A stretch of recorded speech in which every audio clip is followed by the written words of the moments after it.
Hello friends, welcome back to another video. आज हम बात करने वाले हैं बैंक निफ्टी और निफ्टी में आज क्या हुआ था और कल क्या हो सकते हैं अपने लेवल्स, और आज कौन सी लेवल पे जो है उसने रेजिस्टेंस लिया था।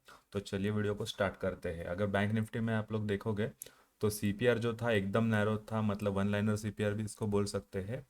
उसके बाद जो पहला रेजिस्टेंस था अपना ये वाला, ये तो उसने पहले ही ब्रेक कर दिया था, क्योंकि गैप अप ही इतना ज़्यादा हो गया था। उसके बाद जो है ये 5 मिनट की कैंडल है जो कि पहली रेड बनी है। उसके बाद स्लो एंड स्टडी वो ऊपर जाते गए। यहाँ पे ये जो रेजिस्टेंस लेवल थी हमारी सेकंड, वो ब्रेक करते ही यहाँ पे इन दोनों का जो 50% है वहाँ पे एक रेजिस्टेंस लेके अभी मार्केट स्टॉप हो चुका है बैंक निफ्टी में। अगर निफ्टी की हम लोग बात करेंगे तो ऑल टाइम हाई पे चल रहा था निफ्टी। बैंक निफ्टी अभी तक ऑल टाइम हाई के करीब आ चुका है, लेकिन ऑल टाइम हाई पे ही चल रहा है बैंक निफ्टी भी। लेकिन वो इतना ज़्यादा अप मूव दिखाने की मतलब ये नहीं है उसके। आप अगर देखोगे कि स्लो एंड स्टडी जा रहा है, उसके इन कंपैरिजन अगर निफ्टी से करोगे तो फिर निफ्टी जो है वो बहुत ज़्यादा बुलिश है। तो यहाँ पे अभी हो सकता है या तो यहाँ से प्रॉफिट बुकिंग आ सकती है क्योंकि ऑल टाइम हाई पे है, या तो फिर ये यही ट्रेंड कंटिन्यू कर सकता है। इसके लिए सीपीआर कल का कहाँ पे होता है वो इम्पोर्टेंट रहेगा, बैंक निफ्टी और निफ्टी दोनों के लिए भी। अगर अगर आप लोग बैंक निफ्टी की बात करेंगे तो यहाँ पे अगर कहीं पे भी सीपीआर हुआ और अगर ओपन वो सीपीआर के ऊपर कहीं पे भी हो गया तो फिर वो एक ट्रेंड फॉलो कर सकता है। अब 45,000 तो नज़दीक ही है उसके। और अगर निफ्टी की बात करेंगे तो वो 20,000 के करीब जा सकता है अगर यही ट्रेंड अगर आगे भी कंटिन्यू करता है तो। अगर हम लोग निफ्टी को देखेंगे तो यहाँ पर जो पहला जो रेजिस्टेंस था उसके ऊपर ही ओपन हुआ था, ये सेकंड रेजिस्टेंस था। उसके बाद जो है वो सीधा ऊपर चला गया और एंड में एक पॉजिटिव क्लोजिंग दी है। अगर हम लोग अभी कब कल के लेवल्स देखेंगे कहाँ पर आते हैं और इस उस हिसाब से आप लोग ट्रेड एग्जीक्यूट कर सकते हैं। तो चलिए देखते हैं कि कल के लिए क्या लेवल्स है।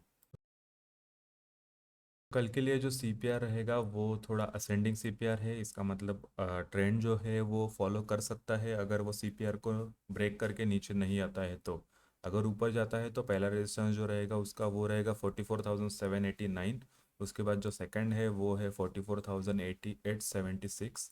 और उसके बाद जो थर्ड है वो है 45,000 सीधा। तो 45,000 तक तो ये जा सकता है अगर बहुत बड़ी कैंडल आती है 45,000 के यहाँ पे, तो ही वो ऊपर और जाएगा, नहीं तो फिर वहाँ पे रेजिस्टेंस लेके वो फिर से नीचे आ सकता है सीपीआर तक। अगर कहीं पे भी सीपीआर को ब्रेक करता है या फिर पहले ही हाफ में अगर वो नीचे आने लगता है तो यहाँ पर 44,534 जो है वो एक सपोर्ट की तरह काम करेगा। जो सेकंड सपोर्ट उसका होगा वो होगा 44,447। उसके बाद नीचे 44,324 है। और अगर और नीचे आता है तो 44,197 है, जो कि लास्ट सपोर्ट रहेगा। ये बैंक निफ्टी का हो गया। अभी निफ्टी को अगर हम लोग देखेंगे, निफ्टी ज़्यादा पॉजिटिव है। इसके लिए यहाँ पर ये जो रेजिस्टेंस है उसका 19,200 वो तो फटक से ब्रेक हो जाएगा ओपनिंग में ही, शायद वो ब्रेक हो सकता है, या तो फिर गैप अप ही ओपन हो सकता है। तो यहाँ पर एक रेजिस्टेंस रहेगा 19,253। उसके बाद और ऊपर जाता है तो 19,316 एक है। और अगर वो भी ब्रेक हो गया तो 19,431 है।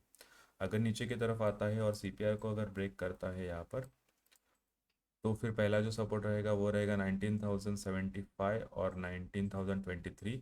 19,000 एक साइकोलॉजिकल सपोर्ट रहेगा उसको। और उसके बाद अगर नीचे और आता है तो 18,962 है और 18,897 है। तो ये सब लेवल्स मार्क कर दो और उसी हिसाब से आप लोग मंडे को ट्रेड ले सकते हो। तो वीडियो को लाइक कर दो और चैनल पे अगर नए हो तो सब्सक्राइब कर देना। Bye bye, take care for now.